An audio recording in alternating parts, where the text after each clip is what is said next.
दोस्तों नमस्कार। मैं IP Jain, nutrition dietitian therapist.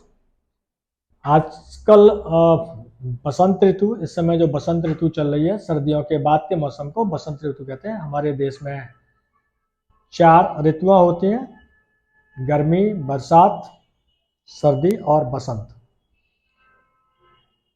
तो जैसे ही जब भी कोई ऋतु चेंज होती है तो उसमें हमें खांसी, जुकाम, बुखार, सर्दी, ये सारी प्रॉब्लम्स होती हैं।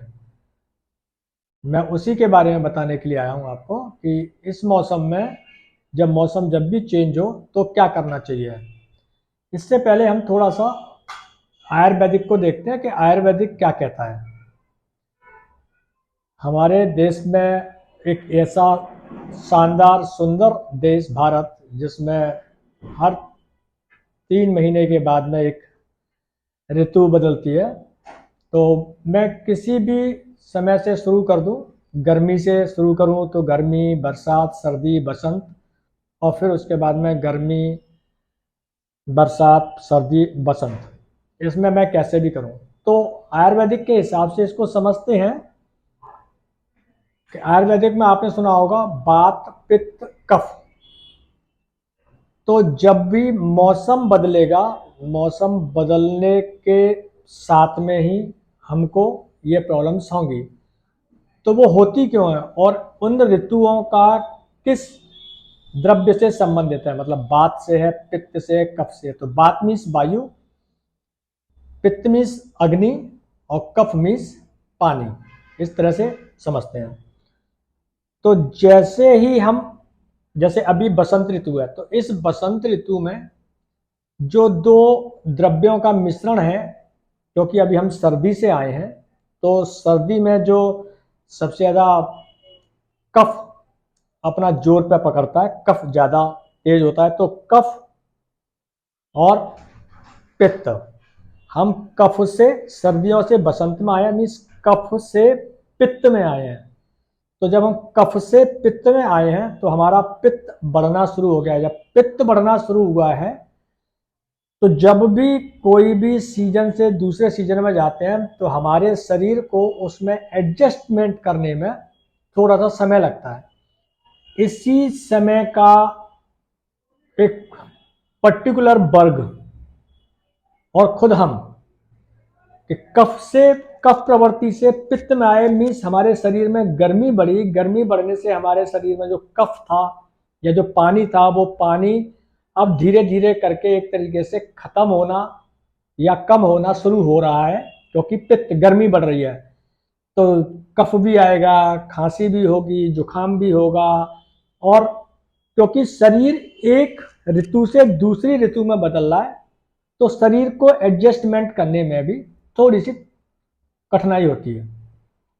इसी कठिनाई का एक बहुत बड़ा वर्ग बहुत फायदा उठाता है। कोविड के लक्षण, आज के लक्षण सेम है। समझ गए होंगे कि मैं किस वर्ग की बात कर रहा हूं। ऐसे ही जब हम बसंत ऋतु से सीधे गर्मी में चले जाएंगे, मीन्स अभी बसंत ऋतु, बसंत के बाद में हम गर्मी में चले जाएंगे, मीन्स अप्रैल, मई, जून।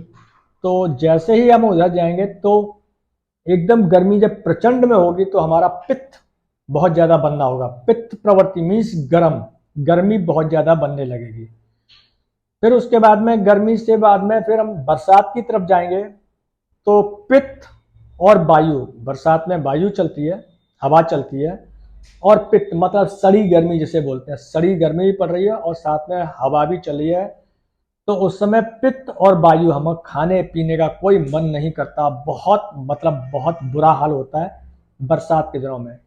अब बरसात से हम जैसे सर्दी में आए, तो सर्दी में वायु प्लस कफ, लेकिन ये सारे के सारे उसी समय प्रॉब्लम करते हैं जब हमारी ऋतुएं बदलती हैं। जैसे हम अभी बसंत से सर्दी में, गर्मी में जाएंगे, तो अभी का जो मौसम है, मतलब मौसम बदला है, तो इसमें हमने सर्दी में कफ को झेला था, अब पित्त भी आ गया, मीन्स कफ और पित्त दोनों एक साथ मिल गए हैं। अब जैसे ही धीरे धीरे करके सर्दी गर्मी की तरफ बढ़ते जाएंगे तो कफ खत्म होता जाएगा और पित्त बढ़ता जाएगा। फिर पित्त से हम जैसे ही बरसात में जाएंगे तो पित्त बढ़ेगा और साथ में हमारे साथ में वायु भी मिल जाएगी। बरसात के टाइम पे वायु मिल जाएगी। फिर हम बरसात के मौसम से जैसे ही हम फिर सर्दी की तरफ जाएंगे तो सर्दी के मौसम में हमारे शरीर में वायु का भी प्रकोप होगा, साथ में कफ का भी प्रकोप होगा। लेकिन जैसे ही सर्दी चरम पे होंगी तो केवल कफ का प्रकोप होगा। तो जो कफ, पित्त और वायु जब अपने पूरे एक ही उसमें रहते हैं उस समय हमको कोई प्रॉब्लम नहीं आती है, कोई समस्या नहीं होती, हमें हेल्दी रहते हैं। जैसे सर्दियों में कफ पूरी दिसंबर जनवरी में बहुत अच्छे से गुजरते हैं हमारे। जैसे ही हम फरवरी बसंत के आसपास आते हैं हमारा मौसम बदलता है, हम बीमार पड़ते हैं, क्योंकि यहाँ पे दो द्रव्य मिल रहे हैं, कफ भी मिल रहा है और पित्त भी मिल रहा है। उसके बाद में हम जैसे ही गर्मी में जाएंगे पित्त हो जाएगा, फिर हमारी लाइफ थोड़ी सी अच्छी होगी। फिर हम जैसे ही बरसात में आएंगे तो बरसात में पित्त भी आ जाएगा प्लस वायु भी आ जाएगी। उसके बाद में बरसात के बाद में एक बरसात का ही एक सीजन ऐसा होता है कि जिसमें ये पूरे जो बरसात के 4 महीने होते हैं, 2.5 महीना 3 महीना, जो ये पूरे पित्त और वायु में रहते हैं। करना क्या, ये केवल एक समझाने के लिए था कि हमारा आयुर्वेदिक कितना फास्ट था और शरीर का बदलना, इधर से उधर बदलना, ये हमको प्रॉब्लम देगा। और ये कोई बहुत मेजर प्रॉब्लम्स नहीं होती, लेकिन इसको थोड़ा सा ज़्यादा ही समझ लिया जाता है। इसके लिए बुखार होगा, जुखाम होगा, खांसी होगी, बदन टूटेगा। ये क्यों हो रहा है ये तो मैंने आपको बता दिया। लेकिन इसमें करना क्या है, हमको जैसे बसंत ऋतु, इस समय कफ से हम पित्त की तरफ जा रहे हैं, तो हमको अपने शरीर के कफ को कैसे भी जल्दी से हटाना है। इसके लिए सबसे बेस्ट तरीका है, खूब उबलता हुआ पानी लें, उसमें एक आधा नींबू निचोड़ें और उस गर्म पानी को चाय की तरह सिप सिप करके पी लें। दूसरा, गिलोय प्लस तुलसी के पत्ते, गिलोय प्लस तुलसी के पत्ते का काढ़ा बनाएं, उसको गरम गरम धीरे धीरे करके उसको पी लें। तीसरा, इस समय जो भोजन करें उसमें घी का, दूध का प्रयोग कम कर दें, क्योंकि पित्त कफ को पिघला रहा है और हम कफ ऊपर से लेते जा रहे हैं। दूध का और घी का प्रयोग बंद कर दें। चौथा, अपने पैरों को, क्योंकि इस समय पित्त बढ़ रहा है तो पित्त कफ को खत्म कर रहा है, मीन्स हमारे सीने में जकड़ा, जो भी जकड़न है उसको सबको निकालेगा। तो क्यों ना हम बॉडी को ही सपोर्ट करें, तो अपने घुटनों तक गर्म पानी की एक बाल्टी ले लें, उसमें पैर डाल के बैठें।